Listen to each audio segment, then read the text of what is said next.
ఏం సార్ మరి ఈ మధ్య జగన్మోహన్ రెడ్డి గారు హే రామ్ అని చెప్పేసి ఈ రాష్ట్రాన్ని రాముడే రక్షించాలన్న రీతిలో ఆయన కొత్త రకమైనటువంటి దాన్ని ఏమంటారు విమర్శలు చేస్తున్నారు.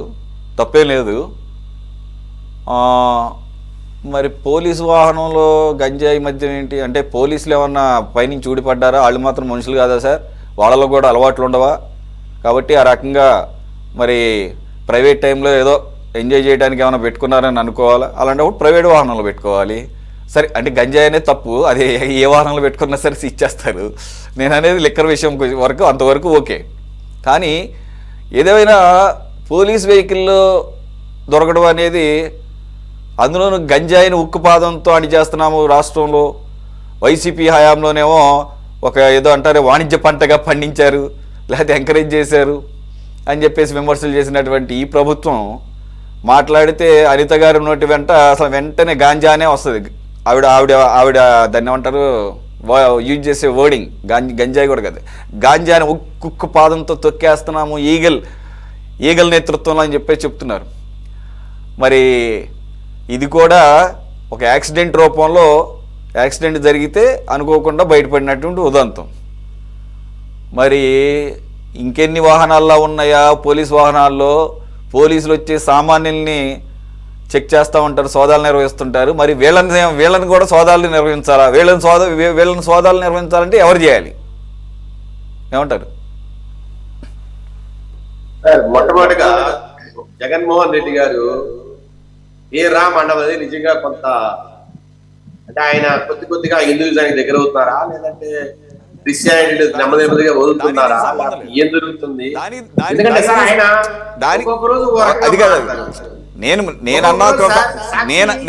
సాక్షి ఛానల్ కావచ్చు, లేకపోతే పత్రికలో కావచ్చు, ప్రభువా క్షమించు అంటారు. సార్ నేనంటే బయట మాట్లాడేది చెప్తున్నా, అంటే నేనే నా సొంత వ్యాఖ్యానం.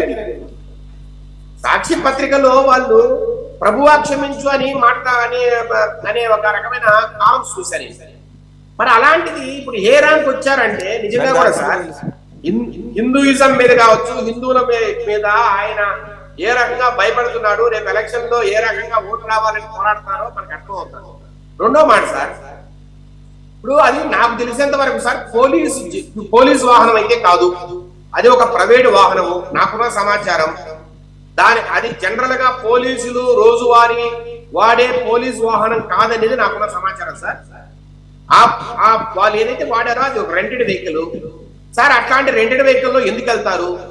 జనరల్ గా సార్ ఎక్కడైనా ఏదైనా ఒక ఇష్యూ ఉన్నప్పుడు, ఏదైనా అక్కడ చుట్టుపక్కల వారికి తెలియకుండా హఠాత్తుగా రేడ్ చేయాలనుకున్నప్పుడు ఇట్లాంటి ఒక ప్రైవేట్ వాహనంలో వెళ్ళి కొంతమంది ఎస్ఐలు కావచ్చు, పోలీసులు కావచ్చు, ఆ నిందితుని పట్టుకోవడం కావచ్చు, లేదంటే అక్కడ ఉన్న మెటీరియల్ సీజ్ చేయడం కావచ్చు ప్రయత్నం చేస్తారు. ఇది ఈ ఒంగోలే కదా సార్, రాష్ట్రంలో కానీ దేశంలో ఎక్కడైనా జరిగే విధానం ఇది.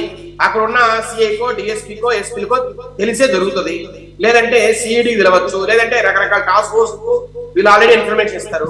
ఇవన్నీ కూడా సార్ కొంత సీక్రెట్ గా జరిగే వ్యవహారాలు, సీక్రెట్ ఆపరేషన్స్ ఇవన్నీ కూడా. ఎందుకంటే సార్ ఈ మధ్య కాలంలో గత 2 సంవత్సరాలు మనం గంజాయిని చాలా దగ్గర పట్టుకోవడం చూసాం, చాలా దగ్గర సీజ్ చేయడం చూసాం.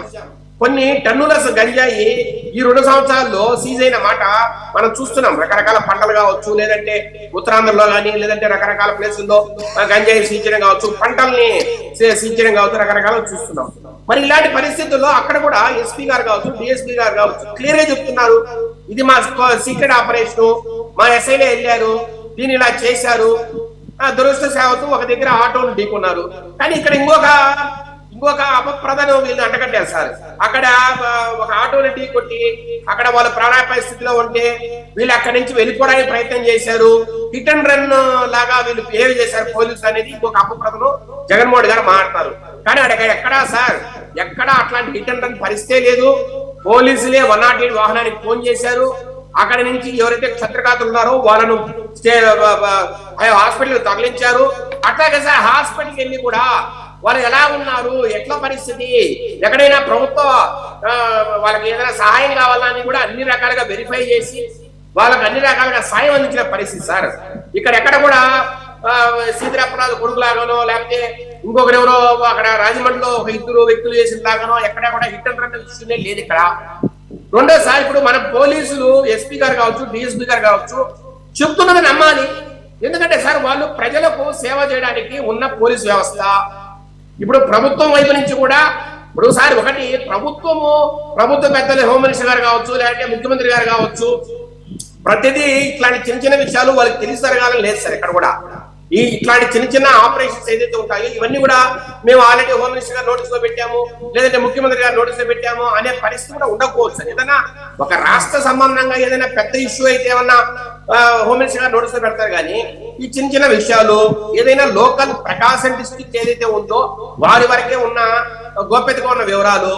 కాబట్టి సార్ ఇప్పుడు అక్కడ ఎస్పీ గారు చెప్తున్న మాట ప్రకారము మనము ఇది పక్కగా ప్రభుత్వ ఆపరేషనే, పోలీసులే చేస్తున్న ఆపరేషను, దీంట్లో ఎక్కడ వివాదానికి తావులేదు, లేదంటే రకరకాల ఏదైతే మనం మాట్లాడుతున్నాం అనుమానాలు, ఈ అనుమానాలు ఎక్కడ తావులేదని వాళ్ళు చెప్తున్నప్పుడు ఆ రకంగా నమ్మాలి. రెండోది ఏంటంటే సార్ దీనికి సంబంధించి కేసు కూడా నమోదైంది.